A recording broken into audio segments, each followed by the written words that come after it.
Hello everyone, welcome. In this video, let's start talking about how to approach the large knight's enclosure from the 3-4 point. Previously, we already talked about the small knight's enclosure and the one space enclosure. Those are very important to begin with. And some of these patterns we'll see today will simply go back to some of the things we already saw. So overall, a large knight's enclosure or a two-space enclosure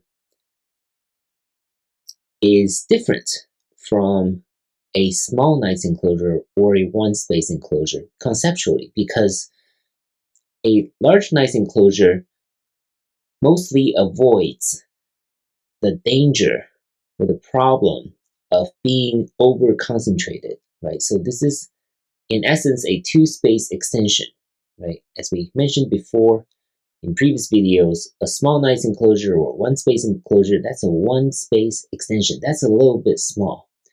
And a large knight's enclosure, a two space enclosure, that's a two space extension. That's pretty good in terms of avoiding over concentration.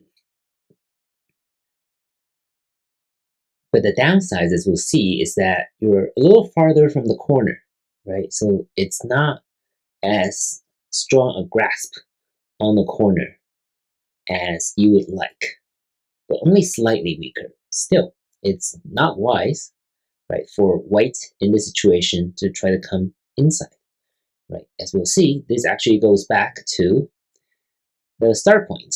Small knight's enclosure, the 3-3 invasion, and then black simply blocks. This is not a great idea for white, as we explained in previous videos.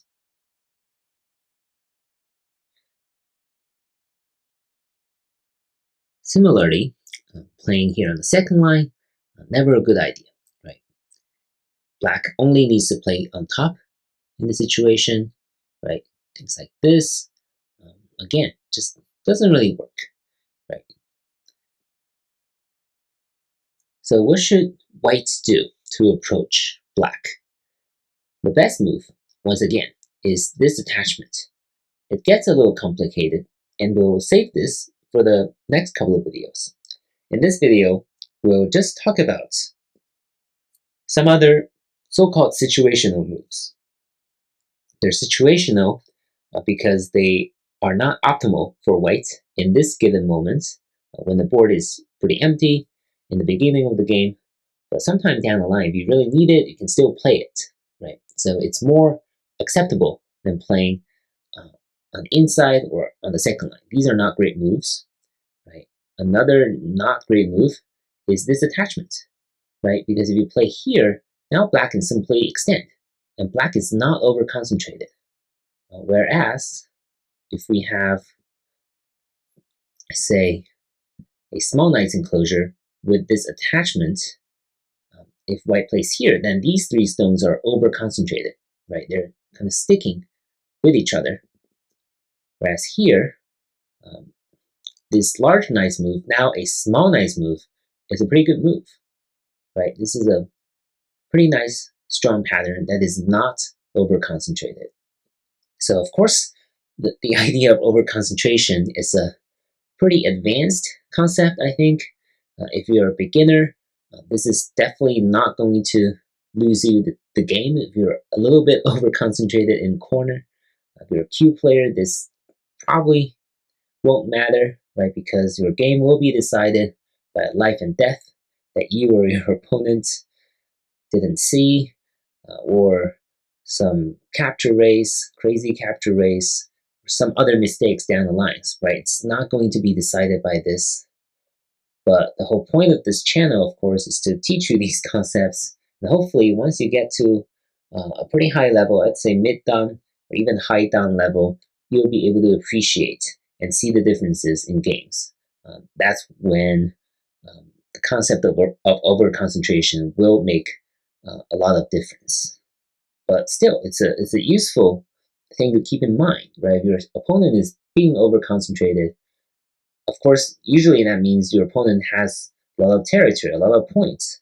But still, if you spot over concentration, you can calm down and know you'll be okay, right? Because your stones are placed elsewhere, um, probably more valuable, right?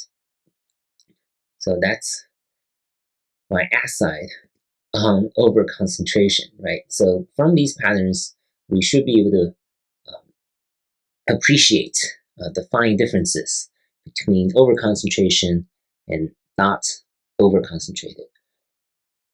So that is why you don't have this attachment with the large knights enclosure, right? Because black is not over concentrated, right? Or something like this, not over concentrated.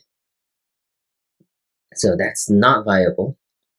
There are some viable but not optimal moves. One is this, right? This is pretty simple. This is just playing on the fourth line, right? Kind of keeping black down. And black has to stand down here, and white can take sente.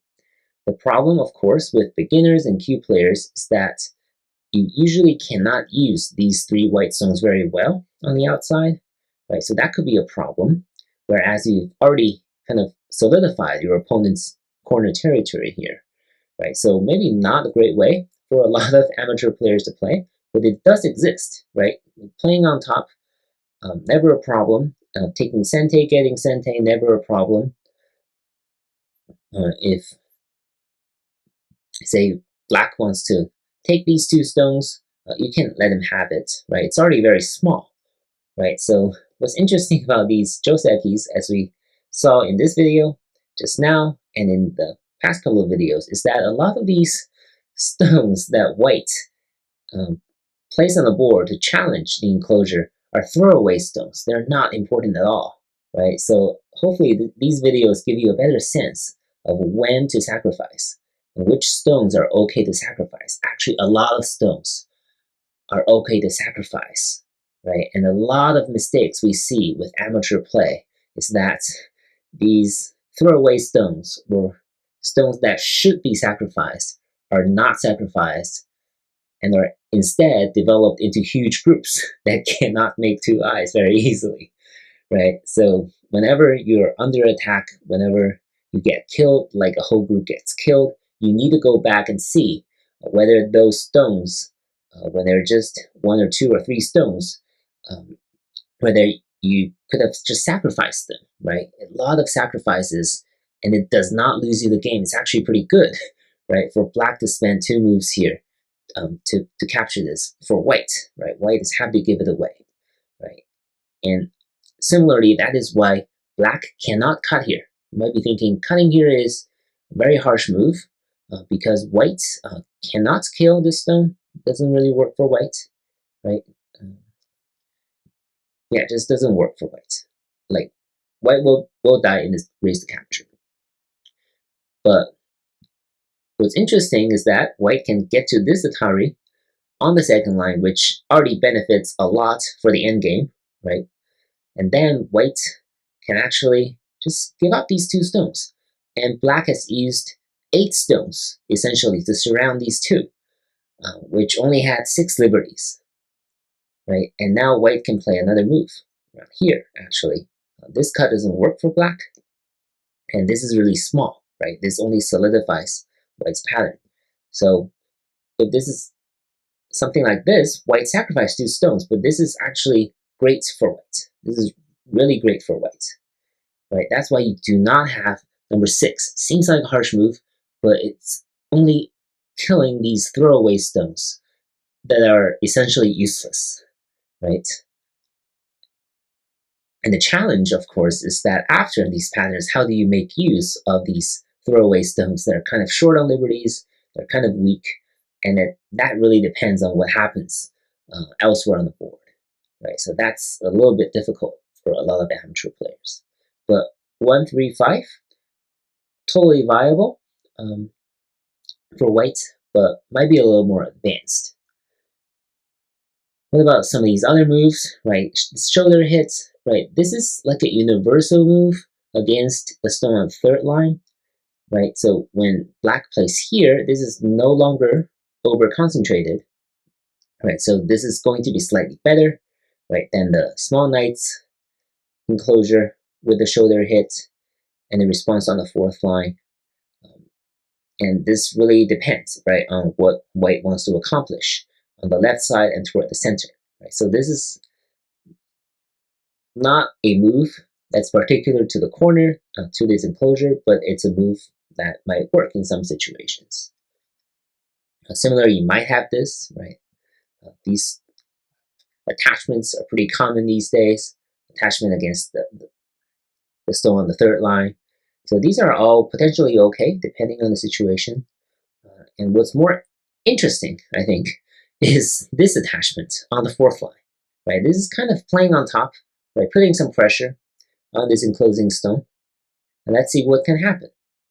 Right? If you're black, of course, you can resolve this very peacefully by extending here, and this will go back to the small knight's enclosure, shoulder hit, and crawling on the third line. But as we discussed, crawling here on the third line is a little bit slow. Right? It's a little bit slow. It's peaceful, but a little bit slow. If you want to play a little more forcefully, if you like some of the Josekis in the last video on this chapter, in this series, if you like black, when white place the attachment against the one space enclosure, if you like this pattern, right, then yeah, you should go for it as black. You should play number 2. But the optimal move, according to AI, but again, for human players, it doesn't make a huge difference, is actually this Hane. And this is something that both sides need to know, right? If you're white, if you're hoping that your opponent plays this, but no, your opponent can also play very forcefully this Hane on the outside. And this is a little bit hard for white to proceed. White's best move is this Hane, but black can actually just capture number 3, right? You cannot really escape. Extending here doesn't work. Black can just connect here, and black has no cutting points on the outside. And these two stones will just be swallowed. So this is not okay for white. White has to cut, and black has to capture. And white will have to play this to threaten the coat. Right? White cannot just capture on the outside because black is too strong.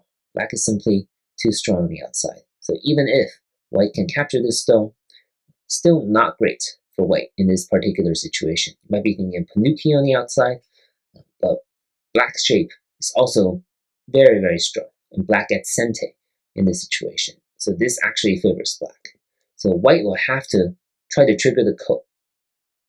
And what black can do is actually take sente under most situations. Of course, this is a pretty big ko, but it's not the biggest. And the reason is that black has not a lot to lose, right? Black's control of the corner is pretty set. So even after white captures the whole corner, this is okay, right? Only number 2 is kind of wasted on the outside. But black can trigger this sometime down the line, right? Make some exchanges on the outside, sometime down the line, when black has more, more co-threats somewhere, black can trigger the ko this way with number 20, right? So this is a forceful way to trigger the ko.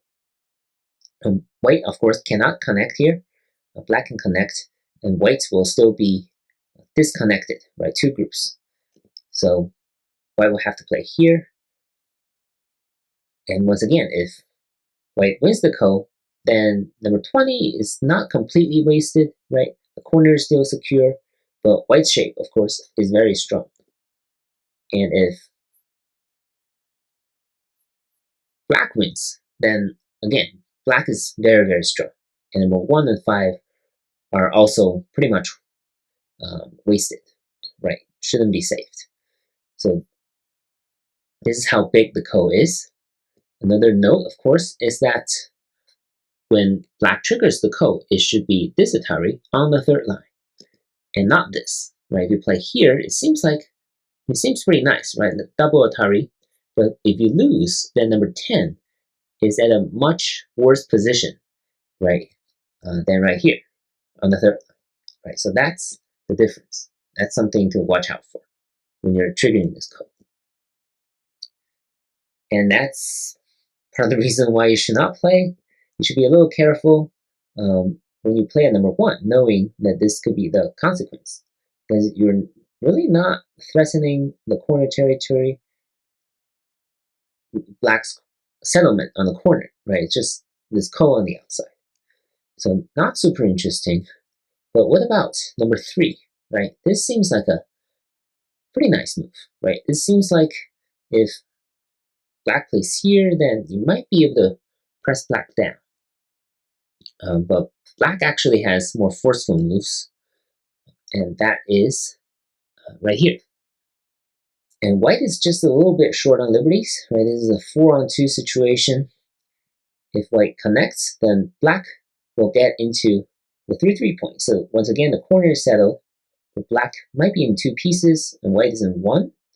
We might be thinking cutting here, but actually it's not great. Why? Because white can capture this stone. But black's next move is really, really neat and really, really harsh. And that is right here. Right, number 12, very, very important move, because if black only plays on the outside, then white can live this way. Right, this is a living shape. No problem, 2 real eyes. But when black plays here, white is not alive. And white also needs to kill this stone, right? Otherwise, black can still escape and kill these 3 white stones on the side. So white still owes a move here, but there's no living shape. It's only 1 real eye, right? There's no second real eye. And all of a sudden, white is almost surrounded, but not completely dead, right? You can still play at number 15. If this ladder works for white, or even if it doesn't, right? You're threatening this ladder against these 2 stones, there'll be a net. So this is not playable for black. If black really wants to push and cut, right? This is not playable for black.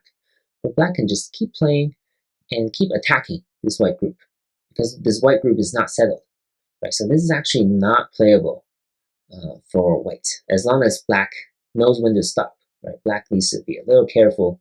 Don't go for the kill, because there are too many cutting points for black on the outside.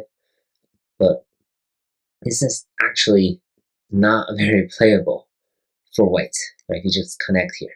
What about this? This seems even more dangerous. Why? Because white is very short on liberties, right? So if black connects on the outside, it's actually not the best move, because white can simply capture this stone. Actually not bad for white in this situation. Or if black extends here, now the corner is really big, right?